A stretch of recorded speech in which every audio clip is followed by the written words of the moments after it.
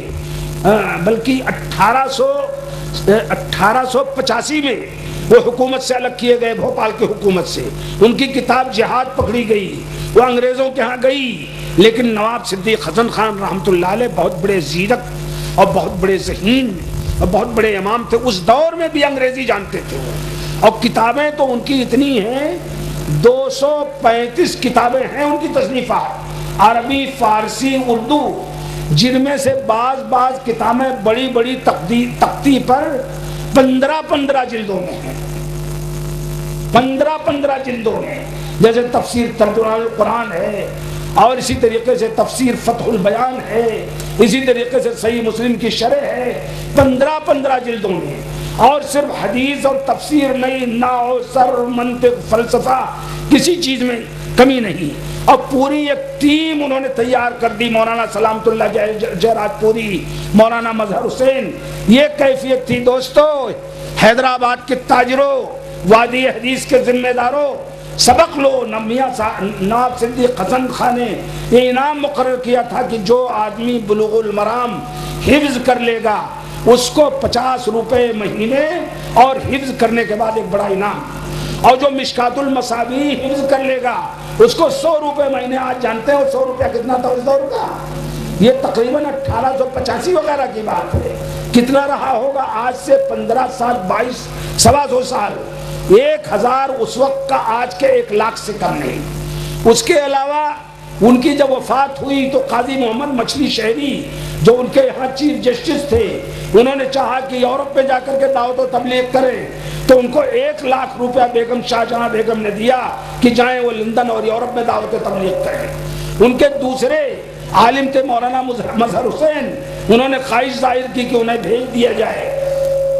مکہ، چنانچہ مکہ اور مدینہ اور جدہ میں بھوپال کی جتنی روایتیں تھیں وہ سب انہوں نے دیکھنا شروع کیا اور سب کے نگراں رہے۔ اور یہی اتنا نہیں، مولانا عبدالتواب ان کی علمی صلاحیت کی، ان کی حق گوئی کا، ان کا طریقہ یہ تھا کہ ایک مقدمہ تھا ایک آدمی سے، مولانا مچھلی شہری رحمت اللہ علیہ قاضی تھے، نواب صاحب آئے کورٹ میں، اور وہ آدمی جس کے ساتھ نواب صاحب کا مقدمہ تھا وہ بھی آیا، اتفاق سے نواب صاحب کرسی پر بیٹھ گئے، تو مولانا محمد مچھلی شہری نے اٹھے اور کہا میں ایسے مسئلے پر فیصلہ نہیں دے سکتا جس میں ایک فریق کرسی پر بیٹھے اور دوسرا فریق کٹہرے میں کھڑا ہو۔ چنانچہ مولانا انہوں نے نواب صدیق حسن خان کو نکال دیا فوراً وہاں سے۔ جب نکال دیا تب جا کر کے کام چلا، تب جا کر کے مقدمے کا فیصلہ ہوا۔ کون سی چیزیں مشکل یہ ہے کہ اتنی چیزیں ہیں کہ ادھر جاؤ تو ادھر بہک جاؤ، ادھر جاؤ تو اس میں ڈوب جاؤ، کون سی چیز اجالی جائے، کون سی چیز دبائی جائے۔ تو عرض کر رہا ہوں کہ یہ پوری تاریخ ہے۔ نہیں تو میاں نذیر حسین محدث دہلوی جن کی ولادت 1220 میں ہوئی، وفات 1320 میں، رجب 1320، اکتوبر 1902 میں وفات ہوئی، جن کے بارے میں اس وقت کے بڑے ادیب عبدالحلیم شرر نے کھل کر لکھا تھا اس دور کا کوئی مجدد ہو سکتا ہے تو میاں نذیر حسین محدث دہلوی ہو سکتے ہیں، جن کے بارے میں منشی محمد فوق مشہور غیر اہل حدیث حنفی عالم اور ادیب اور صحابی نے لکھا تھا کہ اس دور کے مجدد میاں نذیر حسین محدث دہلوی۔ یہ میاں صاحب وہ ہیں، سنیے، کہ انہوں نے 70 سال تک ایک کرائے کے مکان میں بیٹھ کر، سنے ہمارے علماء، ہم لوگ جو مدرسے چلاتے ہیں، 70 سال تک کرائے کے ایک کمرے میں بیٹھ کر کے درس حدیث دیا، کوئی ملکیت ان کی نہیں تھی۔ مسجد میاں صاحب اور اس کے پہلے مسجد اورنگ آبادی کو انگریزوں نے ڈھا دیا تو گلی ہنگا کی بیگ کی مسجد میں پھاٹک حبش خان میں آ گئے، اور ان کے ہاتھ پر سارے مورخین کا اتفاق ہے نوٹ کر لو کہ 22 لاکھ سے زیادہ انگلش میں، 22 لاکھ سے زیادہ